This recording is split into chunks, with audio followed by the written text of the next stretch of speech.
चीज। अरमान और लीजा के पुणे आए हुए 2 दिन हो चुके थे। अमन बहुत खुश थे और 2 दिन की छुट्टी भी ले ली थी। हॉस्पिटल का पुराना स्टाफ जो लीजा को पहचानता था, वो लीजा से मिलने आए थे और अपनी खुशी प्रकट की थी। और कुछ सीनियर स्टाफ ने तो लीजा को हिदायत भी दे डाली थी कि अब वो अमन सर को छोड़कर वापस ना जाए, क्योंकि वो बहुत अकेले हो जाते हैं। लीजा को उन सब से मिलकर बहुत खुशी हुई थी और अपने घर को पहले से भी ज्यादा सजाया हुआ देखकर बहुत खुशी हुई थी। और सबसे ज्यादा खुशी हुई थी अपनी पुरानी कार देखकर, जिसे अमन अभी भी यूज करते थे। अमन मलिक ने अरमान से भी बातें की थी, पर उसकी पर्सनल लाइफ के बारे में उन्होंने एक शब्द भी नहीं कहा था। उन्हें पता था अरमान के विगत जीवन के बारे में छेड़ा गया कोई भी राग उसे बहुत दुख देगा। अंजलि और अतुल भी अरमान और लीजा से मिलने आए थे। यहाँ तक कि अंजलि की मम्मा भी आई थी, पर लीजा और अरमान को जिसका इंतजार था वो नहीं आई। रिद्धिमा को अमन ने जब बताया था कि अरमान और लीजा आ रहे, तो साथ में ये भी कहा था कि वो अभी यहाँ ना आया करे। अगर उनका दिल करेगा तो वो अरहान को खुद आकर देख जाया करे। अमन चाहते थे कि इस बार अरमान अपना कदम आगे बढ़ाए, इसलिए उन्होंने इस बारे में लीजा को भी समझा दिया था और लीजा ने भी चुप्पी साध ली थी। अरमान का मन अरहान को देखने के लिए व्याकुल हो रहा था, पर उसे आश्चर्य था कि मम्मा ने यहाँ आने के बाद एक बार भी अरहान के बारे में नहीं पूछा और ना ही पापा ने जिक्र किया। उसे ऐसा महसूस हो रहा था कि मम्मा और पापा अपनी जिंदगी में मशगूल हो गए हैं और अरमान के दुख दर्द के बारे में भूल ही गए थे। अगले दिन डिनर के बाद लीजा कुछ गुनगुनाती हुई बगीचे में टहल रही थी, तो अरमान वहाँ आकर कुछ देर खड़ा रहा कि शायद मम्मा कोई बात छेड़े, पर लीजा तो जैसे अपनी ही धुन में मग्न थी। अरमान ने थोड़ी देर के बाद अपना गला खंखारा, तो लीजा ने उसकी तरफ देखते हुए बोला, आओ अरमान, देखो तो यहाँ कितने रंग बिरंगे फूल हैं। खुशबू से सारा गार्डन महक रहा है। अरमान ने हाँ में सिर हिलाया, फिर बोला, आपको पता है इस गार्डन को इस तरह खूबसूरत फूल और पौधों से किसने संवारा है? हाँ, माली का बेटा है ना, वही ख्याल रखता है। मैं जब यहाँ थी तो माली यहाँ काम करता था। बेचारा अब ज्यादा चल फिर नहीं सकता। सोच रही हूँ कल उसे देखाऊं। नहीं मम्मा, इस बाग को, हमारे घर को, सब कुछ इतने अच्छे से संभाल कर रखने का सारा श्रेय रिद्धिमा को जाता है। अच्छा, दैट्स गुड। अरमान ने शिकायत लहजे में बोला, पर मम्मा आप सबसे मिली, रिद्धिमा से क्यों नहीं? लीजा उसकी तरफ देखते हुए बोली, वो भी तो नहीं आई, उसे आना चाहिए था अरमान। ये सुनते ही अरमान बोल पड़ा, मम्मा वो नाराज है, वो ऐसी नहीं है कि आपकी इज्जत ना करे, पर मेरे बर्ताव से आहत है, दुखी है। जब उसे आप इतना समझते हो तो आप खुद क्यों नहीं जा रहे उसे मनाने? यही कश्मकश ने आप दोनों को अलग किया था। फिर भी आपको कुछ समझ नहीं आया अरमान। इतना ही है तो खुद जाओ और मेरी बहू को मनाकर मेरे पास ले आओ, इससे आप छोटे नहीं हो जाओगे। अरमान ने चौंक कर लीजा की तरफ देखा तो वो बोली, जाओ अरमान, अगर आपको दिन के उजाले में शर्म आती है तो इस रात के अंधेरे में जाओ, जब सारी दुनिया सो रही होगी, सारी कायनात सो रही होगी, तब अपने दिल की बात उससे कह डालो, उससे माफी मांग लो। इस खामोशी में उसे आपके दिल का दर्द समझ आ जाएगा। आपकी धड़कन के साथ धड़कते अपने नाम को वो सुन लेगी और आपको गले से लगा लेगी। ये सुनकर अरमान के होंठ मुस्कुरा उठे और उसने लीजा के पांव छू ली और बाहर की ओर दौड़ पड़ा। उसे देखकर ऐसा लग रहा था मानो जंग जीतने जा रहा हो। लीजा उस तरफ देखती रही। उसे अमन की आवाज सुनाई दी, डोंट वरी, आपका नालायक बेटा आज जीत कर ही वापस आएगा। ये सुनकर लीजा हंस पड़ी। रिद्धिमा अरहान को थपकी देकर सुला रही थी, पर वो सो ही नहीं रहा था। दद्दा दद्दा की रट लगा रखी थी। रिद्धिमा सोच रही थी कि क्या किया जाए। अरहान को दद्दा की आदत लगी थी और वो परेशान हो रहा था। वो जानती थी अंकल अभी बहुत व्यस्त हैं, क्योंकि उन्होंने हॉस्पिटल से छुट्टी ले रखी थी। रिद्धिमा सोच रही थी कि कल अंकल को फोन करके यहाँ बुलाया जाए और अरहान से वो मिले, पर इसके साथ ही उसे ये भी डर लग रहा था कि पता नहीं अरमान की मम्मा क्या सोचे।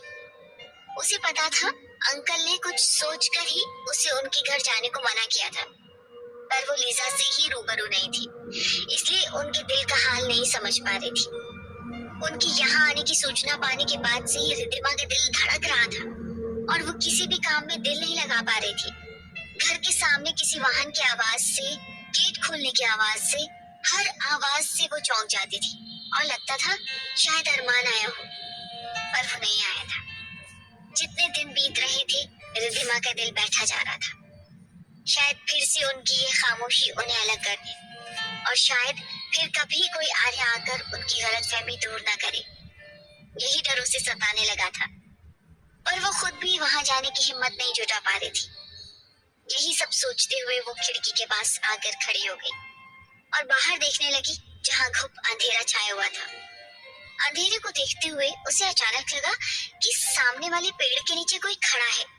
शायद कोई इंसान है, पर आसमान में घोर बादल छाए होने के कारण चारों तरफ अंधेरा था। हाथ को हाथ नहीं सूझ रहा था। इतनी दूर से किसी छाया को समझ पाना मुश्किल था। कुछ देर उसकी ओर देखती रही और पाया कि वो उसी तरह वहां खड़ा था, सिर झुकाए। रिद्धिमा थोड़ा डर गई और खिड़की बंद करते हुए अपने बेड पर आकर सो गई। पता नहीं कितनी रात बीत गई थी। अचानक उसे लगा कोई उसके सामने खड़ा है। उसने आंखें खोली तो देखा अरमान है, बारिश में पूरी तरह से भीगा हुआ। उसने अपने हाथ जोड़ रखे थे। आंखों से बहते आंसू बारिश के पानी के साथ मिलकर उसकी गालों को और ज्यादा भिगो रहे थे।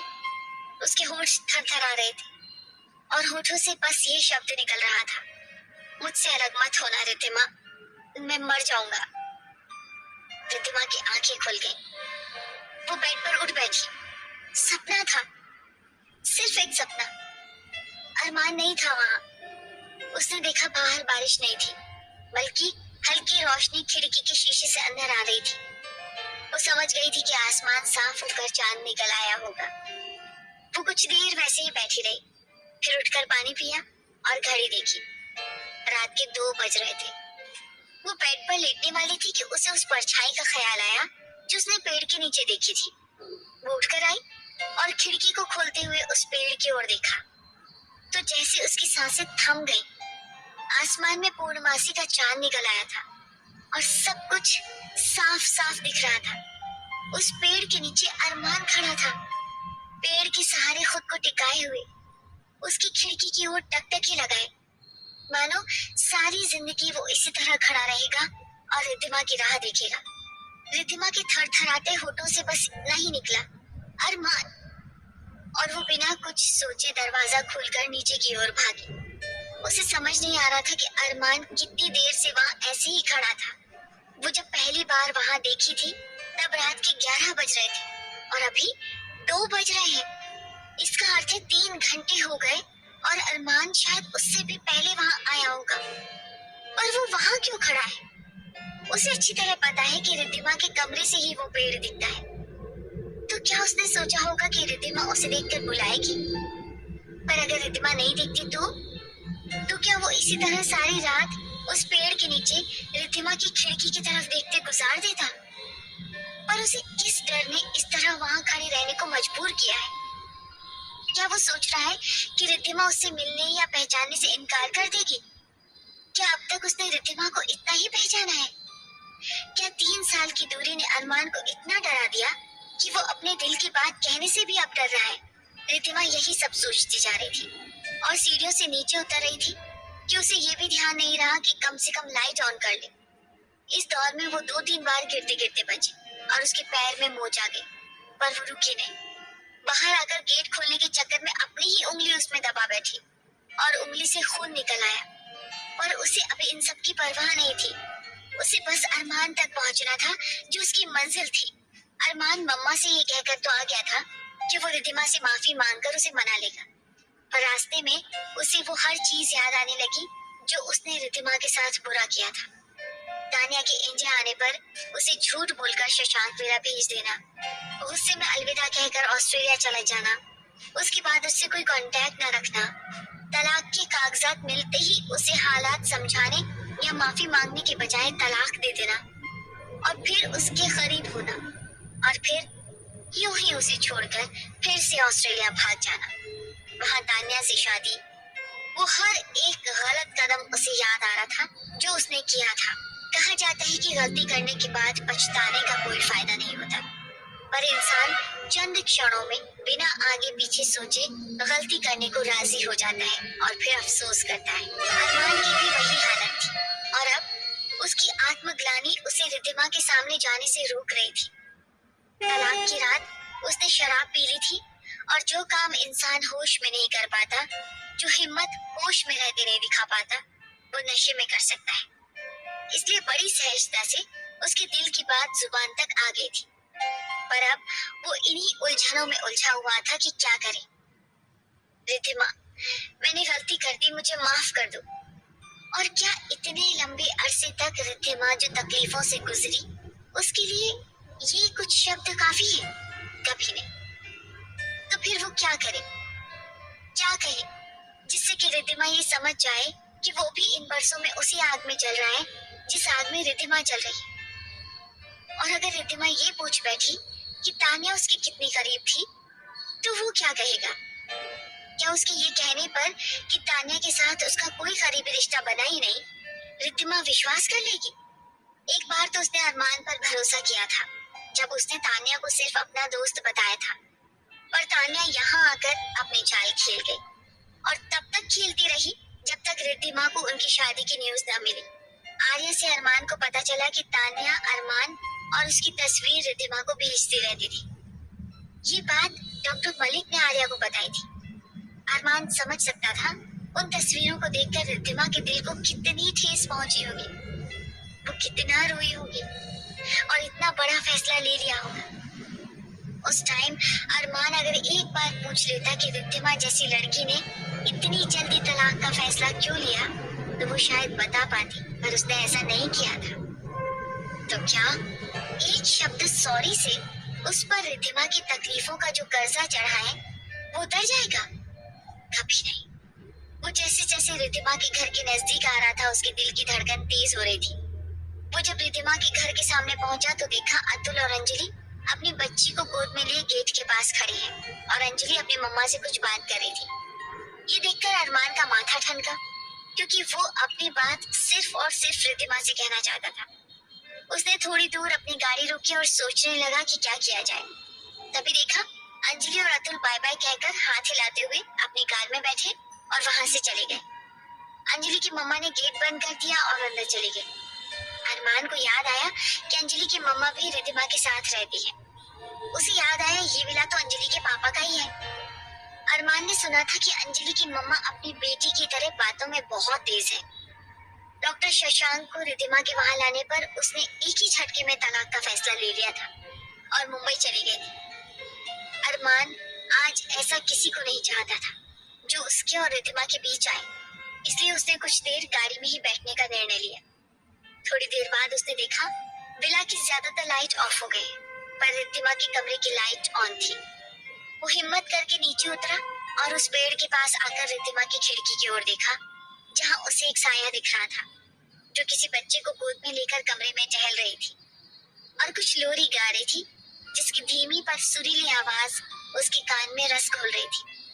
अरमान जानता था वो रिद्धिमा ही थी, जो खिड़की के सामने एक बार आती और फिर गायब हो जाती।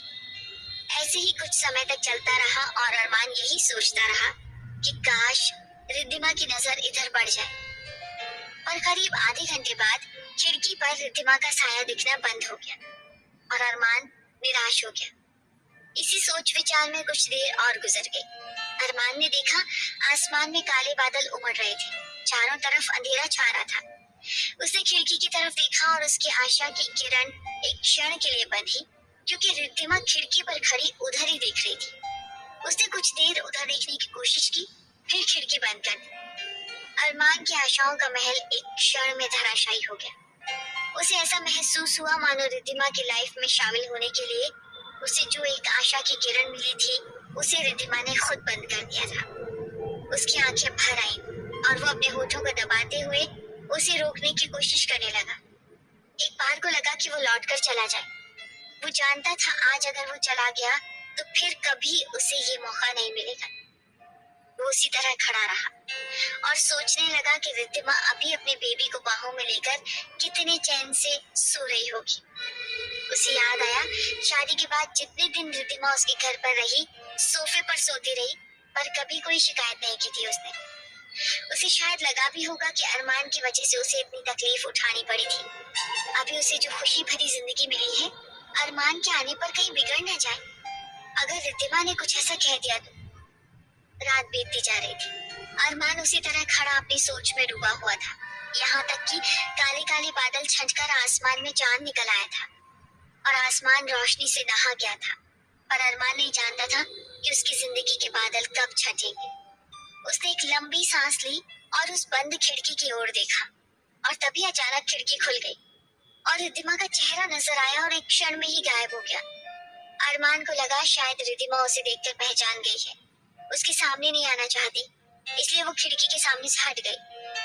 वो निराश होकर अपनी कार की तरफ जाने के लिए मुड़ा ही था कि उसे वही जानी पहचानी आवाज सुनाई पड़ी, जिसे सुनने के लिए उसके कान तरस गए थे। अरमान! अरमान के पैर ये आवाज सुनकर छिटक गए और उसने देखा रिद्धिमा बेतहाशा पागलों की तरह दौड़ती हुई उसके पास आ रही थी।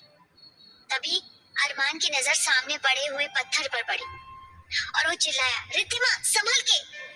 पर उससे पहले ही अरमान उस पत्थर से टकराई और सामने की तरफ गिर पड़ी। उसने डरकर अपनी आंखें बंद कर ली थी, पर अगले ही क्षण उसने खुद को किसी की बाहों में पाया और वो जानती थी कि वो अरमान था। पर अरमान भी नहीं संभल पाया और दोनों जमीन पर धम्म से गिर पड़े। पर अरमान ने रिद्धिमा को चोट नहीं लगने दी थी और उसने रिद्धिमा को अपने ऊपर खींच लिया था। रिद्धिमा जब अपने डर से उभरी तो देखा वो अरमान के सीने पर थी और अरमान ने उसे अपनी बाहों में घेर रखा था, जिससे कि उसे चोट न लगे। उसने अरमान की ओर देखा, दोनों की नजरें मिली और कुछ पल के लिए दोनों एक दूसरे में खो गए। उन्हें पता ही नहीं कितना समय इसी तरह बीत गया। अचानक किसी उल्लू के हुट हुट हुर हुर की आवाज से उन्हें होश आया। उन्हें ऐसे लगा कि मानो उल्लू कह रहा हो, देख लिया, देख लिया। रिद्धिमा जल्दी से उठ खड़ी हुई और अरमान को देखते हुए नाराजगी के साथ बोली, आजकल उल्लू की तरह जागने की आदत हुई है क्या? अरमान को उसकी इस तरह मुंह फुलाकर कहने से हंसी आ गई और अपनी हंसी रोकते हुए बोला, हाँ, क्योंकि अब जाकर समझ पाया हूँ कि मैं एक उल्लू हूँ। तभी उल्लू ने फिर हुर हुर की आवाज की। दोनों ने उस तरफ देखा और पाया एक बड़ा सा उल्लू पेड़ की डाल पर बैठा अपनी गोल गोल आंखों से उन्हें घूर रहा है। रिद्धिमा मुंह बनाते हुए बोली, उल्लू की इंसल्ट मत करो, वो तुमसे ज्यादा समझदार है, पर हाँ, शक्ल जरूर उससे मिलती है। अरमान ने जोर जोर से सिर हिलाकर केवल हाँ कहा और दोनों ने एक दूसरे की ओर देखा। रिद्धिमा खिलखिलाकर हंस पड़ी। अरमान मानो उसे खिलखिलाते देख उसमें ही खो गया। वो मुग्ध नेत्रों से उसे देखता रहा। वो भूल ही गया था कि वो रिद्धिमा से माफी मांगने आया था। वो भूल गया कि उनमें 3 साल की दूरियां थी। वो भूल गया कि वो दोनों 3 साल पहले अपने अपने रास्ते चल दिए थे। सब कुछ भूलकर वो उसी तरह उसे देख रहा था जैसे पहली बार उस पर अपना दिल न्यौछावर करने के बाद देखा था। तभी अचानक रिद्धिमा अपना पैर पकड़ते हुए गराह उठी। अरमान ने देखा वो नंगे पांव ही दौड़ती चली आई थी और उसके पैर में कुछ चुभा हुआ था और उसमें से खून बह रहा था। रिद्धिमा जमीन पर बैठने की कोशिश कर रही थी जिससे वो उसे निकाल सके। अरमान ने तुरंत झुकते हुए वो निकालने की कोशिश की और उसने देखा शायद बबूल के पेड़ का जिद्दी कांटा था जो काफी लंबा था। उसने देखा रिद्धिमा की आंखों में आंसू थे। उसके दिल में जैसे एक टीस उठी। उसने रिद्धिमा का हाथ पकड़ते हुए उसे अपनी बाहों में उठा लिया और अपने घर की तरफ दौड़ पड़ा। रिद्धिमा ने डर के मारे अपनी आंखें बंद कर ली थी और अपनी बाहों से अरमान को जकड़ लिया था। अरमान ने बगीचे में रखे हुए झूले पर रिद्धिमा को बिठा दिया और खुद नीचे बैठकर उसके पाँव में चुभे कांटे को आहिस्ता से निकालते हुए उसके पैर में अपना रुमाल बांध दिया। फिर पूछा, अब ठीक है? रिद्धिमा ने अपने आंसू पोंछते हुए हाँ में सिर हिलाया। अरमान उसकी ओर देखते हुए डांटने के लहजे में बोला, किसने कहा था नंगे पाँव आने को? रिद्धिमा उसकी ओर देखते हुए बोली, किसने कहा था रात भर पेड़ के नीचे खड़े रहने को? दोनों ने एक दूसरे की ओर देखा और हंस पड़े। हंसी रुकने के बाद कुछ देर दोनों के बीच खामोशी छाई रही। फिर अरमान ने धीरे से कहा, शायद माफी बहुत छोटा शब्द है अपनी गलती के लिए रिद्धिमा, पर अगर किसी अपने से ही ये माफी ना मिले तो जिंदगी बहुत मुश्किल हो जाती है। अपने सारे गुनाहों को कबूल करता हुआ ये अरमान मलिक आज तुम्हारे सामने हाथ जोड़कर खड़ा है। क्या उसे माफी मिलेगी? चाहे तुम उसके बाद उसे स्वीकार करो या ना करो, पर माफ कर देने से वो जी जाएगा और तुम्हारी यादों को लेकर अपनी बाकी जिंदगी हंसी खुशी निकाल देगा। रिद्धिमा ने उसकी तरफ देखते हुए पूछा, अगर मैं तुम्हें माफ कर दूं तो तुम यहाँ से चले जाओगे? अरमान ये सुनकर चौंक गया, फिर व्यथित हृदय से बोला, अगर तुम कहो तो मैं चला जाऊंगा।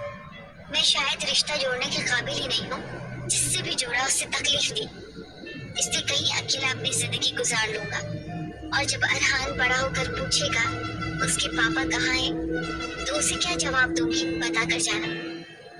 अरमान कहीं खोया हुआ उदास स्वर में कहने लगा, उसे कहना कि कहूंगी कि मैंने जाने को कहा था इसलिए तुम चले गए, और कितने इल्जामों का बोझ सहूंगी मैं अरमान।